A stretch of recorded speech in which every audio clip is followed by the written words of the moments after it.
An occurrence at Owl Creek Bridge. Chapter 1. A man stood upon a railroad bridge in northern Alabama, looking down into the swift water 20 feet below. The man's hands were behind his back, the wrists bound with a cord. A rope closely encircled his neck. It was attached to a stout cross timber above his head, and the slack fell to the level of his knees. Some loose boards laid upon the sleepers supporting the metals of the railway supplied a footing for him and his executioners. 2 private soldiers of the Federal Army, directed by a sergeant who in civil life may have been a deputy sheriff. At a short remove upon the same temporary platform was an officer in the uniform of his rank, armed. He was a captain. A sentinel at each end of the bridge stood with his rifle in the position known as support. That is to say, vertical in front of the left shoulder, the hammer resting on the forearm thrown straight across the chest, a formal and unnatural position, enforcing an erect carriage of the body. It did not appear to be the duty of these 2 men to know what was occurring at the center of the bridge. They merely blockaded the 2 ends of the foot planking that traversed it. Beyond one of the sentinels, nobody was in sight. The railroad ran straight away into a forest for 100 yards, then, curving, was lost to view. Doubtless, there was an outpost farther along. The other bank of the stream was open ground, a gentle acclivity topped with a stockade of vertical tree trunks, loopholed for rifles, with a single embrasure through which protruded the muzzle of a brass cannon commanding the bridge. Midway of the slope between the bridge and fort were the spectators, a single company of infantry in line at parade rest, the butts of the rifles on the ground, the barrels inclining slightly backward against the right shoulder, the hands crossed upon the stock. A lieutenant stood at the right of the line, the point of his sword upon the ground, his left hand resting upon his right. Excepting the group of 4 at the center of the bridge, not a man moved. The company faced the bridge, staring stonily, motionless. The sentinels, facing the banks of the stream, might have been statues to adorn the bridge. The captain stood with folded arms, silent, observing the work of his subordinates but making no sign. Death is a dignitary who, when he comes announced, is to be received with formal manifestations of respect, even by those most familiar with him. In the code of military etiquette, silence and fixity are forms of deference. The man who was engaged in being hanged was apparently about 35 years of age. He was a civilian, if one might judge from his habit, which was that of a planter. His features were good. A straight nose, firm mouth, broad forehead, from which his long dark hair was combed straight back, falling behind his ears to the collar of his well-fitting frock coat. He wore a mustache and pointed beard, but no whiskers. His eyes were large and dark gray, and had a kindly expression which one would hardly have expected in one whose neck was in the hemp. Evidently, this was no vulgar assassin. The liberal military code makes provision for hanging many kinds of persons, and gentlemen are not excluded. The preparations being complete, the 2 private soldiers stepped aside, and each drew away the plank upon which he had been standing. The sergeant turned to the captain, saluted, and placed himself immediately behind that officer, who in turn moved apart 1 pace. These movements left the condemned man and the sergeant standing on the 2 ends of the same plank, which spanned 3 of the cross ties of the bridge. The end upon which the civilian stood almost, but not quite, reached a 4th. This plank had been held in place by the weight of the captain. It was now held by that of the sergeant. At a signal from the former, the latter would step aside, the plank would tilt, and the condemned man go down between 2 ties. The arrangement commended itself to his judgment as simple and effective. His face had not been covered, nor his eyes bandaged. He looked a moment at his unsteadfast footing, then let his gaze wander to the swirling water of the stream racing madly beneath his feet. A piece of dancing driftwood caught his attention, and his eyes followed it down the current. How slowly it appeared to move. What a sluggish stream. He closed his eyes in order to fix his last thoughts upon his wife and children. The water, touched to gold by the early sun, The brooding mists under the banks at some distance down the stream, the fort, the soldiers, the piece of drift, all had distracted him, and now he became conscious of a new disturbance. Striking through the thought of his dear ones was a sound which he could neither ignore nor understand.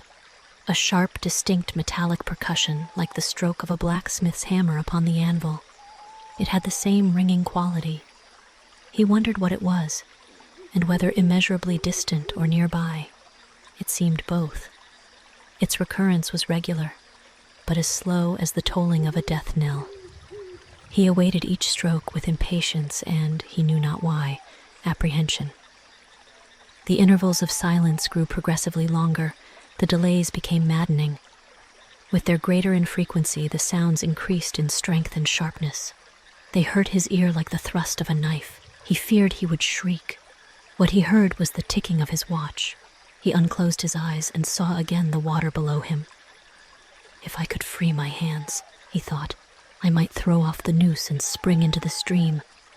By diving, I could evade the bullets and, swimming vigorously, reach the bank, take to the woods and get away home. My home, thank God, is as yet outside their lines. My wife and little ones are still beyond the invaders' farthest advance. As these thoughts, which have here to be set down in words, were flashed into the doomed man's brain, rather than evolved from it, the captain nodded to the sergeant. The sergeant stepped aside. Chapter 2. Peyton Farquhar was a well-to-do planter of an old and highly respected Alabama family. Being a slave owner and, like other slave owners, a politician, he was naturally an original secessionist and ardently devoted to the Southern cause. Circumstances of an imperious nature, which it is unnecessary to relate here, had prevented him from taking service with the gallant army that had fought the disastrous campaigns ending with the fall of Corinth, and he chafed under the inglorious restraint, longing for the release of his energies, the larger life of the soldier, the opportunity for distinction. That opportunity, he felt, would come, as it comes to all in wartime. Meanwhile, he did what he could. No service was too humble for him to perform in aid of the South. No adventure too perilous for him to undertake if consistent with the character of a civilian who was at heart a soldier, and who, in good faith and without too much qualification, assented to at least a part of the frankly villainous dictum that all is fair in love and war. One evening, while Farquhar and his wife were sitting on a rustic bench near the entrance to his grounds, a gray-clad soldier rode up to the gate and asked for a drink of water. Mrs. Farquhar was only too happy to serve him with her own white hands. While she was fetching the water, her husband approached the dusty horseman and inquired eagerly for news from the front. "The Yanks are repairing the railroads," said the man, "and are getting ready for another advance. They have reached the Owl Creek Bridge, put it in order, and built a stockade on the north bank. The commandant has issued an order, which is posted everywhere, declaring that any civilian caught interfering with the railroad, its bridges, tunnels, or trains will be summarily hanged." I saw the order. "How far is it to the Owl Creek Bridge?" Farquhar asked. "About 30 miles. "Is there no force on this side the creek?" "Only a picket post half a mile out on the railroad and a single sentinel at this end of the bridge. Suppose a man, a civilian and student of hanging, should elude the picket post and perhaps get the better of the sentinel," said Farquhar, smiling. "What could he accomplish?" The soldier reflected. "I was there a month ago," he replied. "I observed that the flood of last winter had lodged a great quantity of driftwood against the wooden pier at this end of the bridge. It is now dry and would burn like tow." The lady had now brought the water, which the soldier drank. He thanked her ceremoniously, bowed to her husband, and rode away. An hour later, after nightfall, he repassed the plantation, going northward in the direction from which he had come. He was a Federal scout. Chapter 3. As Peyton Farquhar fell straight downward through the bridge, he lost consciousness and was as one already dead. From this state he was awakened, ages later it seemed to him, by the pain of a sharp pressure upon his throat, followed by a sense of suffocation. Keen, poignant agonies seemed to shoot from his neck downward through every fiber of his body and limbs. These pains appeared to flash along well-defined lines of ramification and to beat with an inconceivably rapid periodicity. They seemed like streams of pulsating fire heating him to an intolerable temperature. As to his head, he was conscious of nothing but a feeling of fullness, of congestion. These sensations were unaccompanied by thought. The intellectual part of his nature was already effaced. He had power only to feel, and feeling was torment. He was conscious of motion, encompassed in a luminous cloud of which he was now merely the fiery heart. Without material substance, he swung through unthinkable arcs of oscillation, like a vast pendulum. Then, all at once, with terrible suddenness, the light about him shot upward with the noise of a loud splash. A frightful roaring was in his ears, and all was cold and dark. The power of thought was restored. He knew that the rope had broken, and he had fallen into the stream. There was no additional strangulation. The noose about his neck was already suffocating him and kept the water from his lungs. To die of hanging at the bottom of a river, the idea seemed to him ludicrous. He opened his eyes in the darkness and saw above him a gleam of light, but how distant, how inaccessible. He was still sinking, for the light became fainter and fainter until it was a mere glimmer. Then it began to grow and brighten, and he knew that he was rising toward the surface, knew it with reluctance, for he was now very comfortable. To be hanged and drowned, he thought, that is not so bad, but I do not wish to be shot. No, I will not be shot, that is not fair. He was not conscious of an effort, but a sharp pain in his wrist apprised him that he was trying to free his hands. He gave the struggle his attention, as an idler might observe the feat of a juggler, without interest in the outcome. What splendid effort! What magnificent, what superhuman strength! Now that was a fine endeavor. Bravo! The cord fell away. His arms parted and floated upward, the hands dimly seen on each side in the growing light. He watched them with a new interest as first one and then the other pounced upon the noose at his neck. They tore it away and thrust it fiercely aside, its undulations resembling those of a water snake. Put it back! Put it back! He thought he shouted these words to his hands, for the undoing of the noose had been succeeded by the direst pang that he had yet experienced. His neck ached horribly, his brain was on fire. His heart, which had been fluttering faintly, gave a great leap, trying to force itself out at his mouth. His whole body was racked and wrenched with an insupportable anguish. But his disobedient hands gave no heed to the command. They beat the water vigorously with quick downward strokes, forcing him to the surface. He felt his head emerge. His eyes were blinded by the sunlight. His chest expanded convulsively, and with a supreme and crowning agony his lungs engulfed a great draught of air, which instantly he expelled in a shriek. He was now in full possession of his physical senses. They were indeed preternaturally keen and alert. Something in the awful disturbance of his organic system had so exalted and refined them that they made record of things never before perceived. He felt the ripples upon his face and heard their separate sounds as they struck. He looked at the forest on the bank of the stream, saw the individual trees, the leaves and the veining of each leaf, saw the very insects upon them, the locusts, the brilliant-bodied flies, the gray spiders stretching their webs from twig to twig. He noted the prismatic colors in all the dewdrops upon a million blades of grass, the humming of the gnats that danced above the eddies of the stream, the beating of the dragonfly's wings, the strokes of the water spider's legs, like oars which had lifted their boat. All these made audible music. A fish slid along beneath his eyes, and he heard the rush of its body parting the water. He had come to the surface facing down the stream. In a moment, the visible world seemed to wheel slowly round, himself the pivotal point, and he saw the bridge, the fort, the soldiers upon the bridge, the captain, the sergeant, the two privates, his executioners. They were in silhouette against the blue sky, They shouted and gesticulated, pointing at him. The captain had drawn his pistol but did not fire. The others were unarmed. Their movements were grotesque and horrible, their forms gigantic. Suddenly he heard a sharp report, and something struck the water smartly within a few inches of his head, spattering his face with spray. He heard a second report and saw one of the sentinels with his rifle at his shoulder, a light cloud of blue smoke rising from the muzzle. The man in the water saw the eye of the man on the bridge gazing into his own through the sights of the rifle.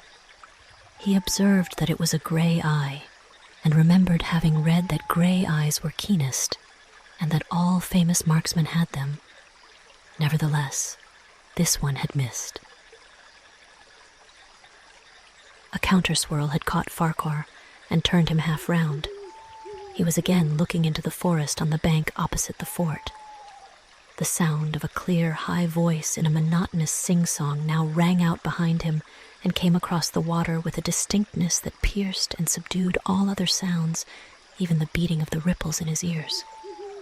Although no soldier, he had frequented camps enough to know the dread significance of that deliberate, drawling, aspirated chant.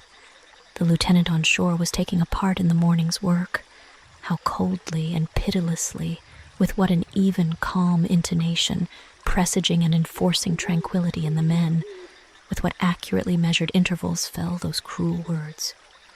"Attention, company! Shoulder arms! Ready! Aim! Fire!" Farquhar dived as deeply as he could. The water roared in his ears like the voice of Niagara, yet he heard the dulled thunder of the volley, and rising again toward the surface, met shining bits of metal, singularly flattened, oscillating slowly downward. Some of them touched him on the face and hands, then fell away, continuing their descent. One lodged between his collar and neck. It was uncomfortably warm, and he snatched it out. As he rose to the surface, gasping for breath, he saw that he had been a long time under water. He was perceptibly farther downstream, nearer to safety. The soldiers had almost finished reloading. The metal ramrods flashed all at once in the sunshine as they were drawn from the barrels, turned in the air and thrust into their sockets. The two sentinels fired again, independently and ineffectually. The hunted man saw all this over his shoulder. He was now swimming vigorously with the current. His brain was as energetic as his arms and legs. He thought with the rapidity of lightning. "The officer," he reasoned, "will not make that martinet's error a second time. It is as easy to dodge a volley as a single shot. He has probably already given the command to fire at will. God help me, I cannot dodge them all." An appalling splash within 2 yards of him was followed by a loud, rushing sound, diminuendo, which seemed to travel back through the air to the fort and died in an explosion which stirred the very river to its deeps. A rising sheet of water curved over him, fell down upon him, blinded him, strangled him. The cannon had taken a hand in the game. As he shook his head free from the commotion of the smitten water, he heard the deflected shot humming through the air ahead, and in an instant it was cracking and smashing the branches in the forest beyond. They will not do that again, he thought. The next time they will use a charge of grape. I must keep my eye upon the gun. The smoke will apprise me. The report arrives too late. It lags behind the missile. That is a good gun. Suddenly he felt himself whirled round and round, spinning like a top. The water, the banks, the forests, the now distant bridge, fort and men, all were commingled and blurred. Objects were represented by their colors only, circular horizontal streaks of color. That was all he saw. He had been caught in a vortex and was being whirled on with a velocity of advance and gyration that made him giddy and sick. In a few moments, he was flung upon the gravel at the foot of the left bank of the stream, the southern bank, and behind a projecting point which concealed him from his enemies.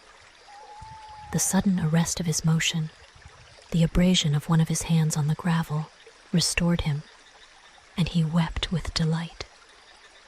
He dug his fingers into the sand, threw it over himself in handfuls, and audibly blessed it. It looked like diamonds, rubies, emeralds. He could think of nothing beautiful which it did not resemble. The trees upon the bank were giant garden plants. He noted a definite order in their arrangement, inhaled the fragrance of their blooms. A strange roseate light shone through the spaces among their trunks, and the wind made in their branches the music of Aeolian harps. He had no wish to perfect his escape, was content to remain in that enchanting spot until retaken. A whiz and rattle of grape shot among the branches high above his head roused him from his dream. The baffled cannoneer had fired him a random farewell. He sprang to his feet, rushed up the sloping bank, and plunged into the forest. All that day he traveled, laying his course by the rounding sun. The forest seemed interminable. Nowhere did he discover a break in it, not even a woodman's road. He had not known that he lived in so wild a region. There was something uncanny in the revelation. By nightfall he was fatigued, footsore, famishing. The thought of his wife and children urged him on. At last he found a road which led him in what he knew to be the right direction. It was as wide and straight as a city street, yet it seemed untraveled. No fields bordered it, no dwelling anywhere. Not so much as the barking of a dog suggested human habitation. The black bodies of the trees formed a straight wall on both sides, terminating on the horizon in a point like a diagram in a lesson in perspective. Overhead, as he looked up through this rift in the wood, shone great garden stars looking unfamiliar and grouped in strange constellations. He was sure they were arranged in some order which had a secret and malign significance. The wood on either side was full of singular noises, among which, once, twice, and again, he distinctly heard whispers in an unknown tongue. His neck was in pain, and lifting his hand to it found it horribly swollen. He knew that it had a circle of black where the rope had bruised it. His eyes felt congested. He could no longer close them. His tongue was swollen with thirst. He relieved its fever by thrusting it forward from between his teeth into the cold air. How softly the turf had carpeted the untraveled avenue. He could no longer feel the roadway beneath his feet. Doubtless, despite his suffering, he had fallen asleep while walking, for now he sees another scene. Perhaps he has merely recovered from a delirium. He stands at the gate of his own home. All is as he left it, and all bright and beautiful in the morning sunshine. He must have traveled the entire night. As he pushes open the gate and passes up the wide white walk, he sees a flutter of female garments. His wife, looking fresh and cool and sweet, steps down from the veranda to meet him. At the bottom of the steps she stands waiting, with a smile of ineffable joy, an attitude of matchless grace and dignity. Ah, how beautiful she is! He springs forward with extended arms. As he is about to clasp her, he feels a stunning blow upon the back of the neck. A blinding white light blazes all about him with a sound like the shock of a cannon. Then all is darkness and silence. Peyton Farquhar was dead. His body, with a broken neck, swung gently from side to side beneath the timbers of the Owl Creek Bridge.